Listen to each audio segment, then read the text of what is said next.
High কমিশনে ঢুকে জাতির পিতার ছবি নিয়ে অপমান করেছে। এত সাহস কোথা থেকে পায় আমি জিজ্ঞাসা করি।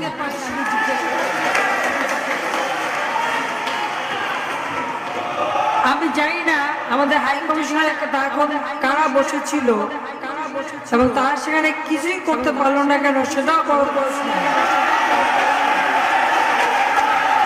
আর আমি আমার প্রবাসী যারা বাঙালি, না আমার প্রবাসী বাঙালিদের আমি বলবো যে যারা এই ঘটনাগুলি ঘটিয়েছে তারা চলাফেরা করে না, তাদের দেখেন না। যে হাত দিয়ে জাতির পিতার ওই ছবি নিয়ে তারা ভেঙেছে,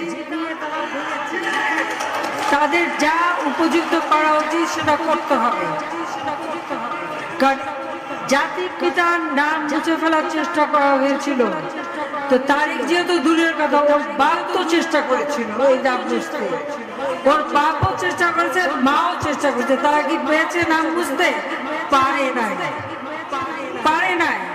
ইতিহাস কখনো কেউ চাপা দিতে পারে না। আর জাতির পিতা তার সাথী মাসে ভাষণে বলে গেছে যে বাঙালিকে কেউ দাবায় রাখতে পারবে না, পারে নাই দাবায় রাখতে। আজকে এত বড় দুঃসাহস হয়ে যায়। হ্যাঁ, আমি প্রধানমন্ত্রী এসে আমারটা যা করুক ওটা আপনি কিছু করে দেন, কিন্তু যিনি আমাদের জাতির পিতা, যে আইন আছে সেখানে হাত দেবে, এত সাহস কোত্থেকে পেলেন? তারিখ যে ভুলে যাচ্ছে,